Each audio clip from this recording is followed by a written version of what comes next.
Hey folks, it's your buddy Mike Messier. I wanted to give my thoughts on Coach Bill Belichick going to back to school like Rodney Dangerfield. If you haven't seen that movie, you might want to see it in time to welcome Bill Belichick to the University of North Carolina, Chapel Hill, where he'll be the head coach for a reported 5-year deal. And I want to say it was $30 million. So I'm sure you've seen this story before and you're going through some review. I'm actually for this, and I'm actually not surprised. I think yesterday I saw some ESPN videos, Stephen A. Smith, among others, voicing their opinion. If I heard correctly, if I remember correctly, Stephen A. was thinking this was just a negotiation ploy on Coach Bill Belichick's behalf to get some attention from the NFL. Well, Stephen A., you proved to be incorrect there, pal.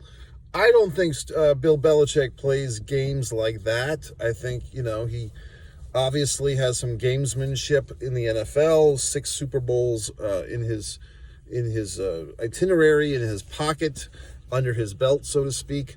And so what do I think? I mean, I think this is great. I think that Bill Belichick was available to coach an NFL team last year, apparently the Atlanta Falcons and other teams.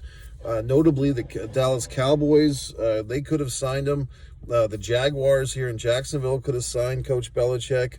There was plenty of teams that could have upgraded from whatever coach they had to Bill Belichick, and they all didn't do it.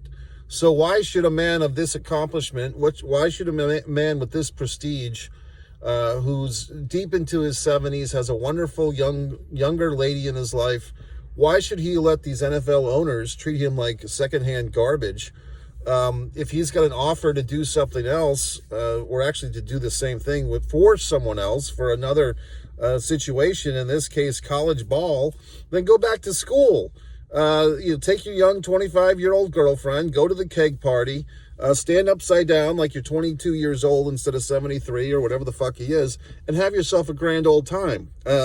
What I find really goddamn interesting is these sports speculators, these commentators who had like these emergency podcasts and emergency broadcasts last night as if this is the end of the goddamned world.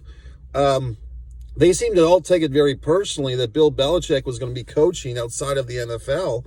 Well, assholes, where the fuck were you to help this guy get a job last year when he was looking for a job in the NFL? You know what I mean? Like, why should he be treated like dog shit from these asshole owners and these asshole teams, and none of them are going anywhere? The Jaguars aren't winning a goddamn thing. The Cowboys sure as fuck aren't winning a goddamn thing. Why should Bill Belichick, with 6 fucking rings on his fingers, put up with any of this horse shit? So answer me that, assholes. And it seems like these commentators, these pundits, seem to be offended that he's going against the grain, that he's doing his own thing, that he's not being subservient to the mighty Roger goddamn Goodell, who had given Bill Belichick and Tom Brady a hard time 5, 6, 7, 8 years ago with the whole Deflategate and all that horse shit. So I find it refreshing. I say that Bill Belichick is going to do what he wants. This is a guy, I believe, who's followed Bon Jovi on tour as a roadie for the shits and giggles of it. He's banging a 25-year-old girl, for Christ's sakes. Do you think he gives a flying fuck what any of us think about him? Obviously not. So Tom Brady, a couple of years ago, left New England to go to Tampa. Everyone shat on that decision too, except for me. And Tom Brady won a goddamn ring. So I think kind of reminds me of the Daniel Cormier, if you're going to follow this one for the UFC fans. Daniel Cormier had fought a couple of fights against John Bones Jones. I believe Jones, at least in one of those fights, had tested positive for some type of steroid or some such thing.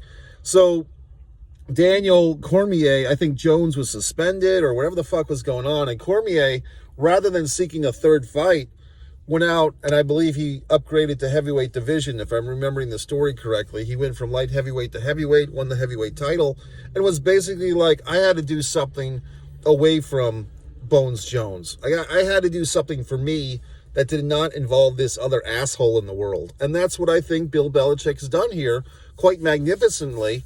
He's done something with football outside of the NFL.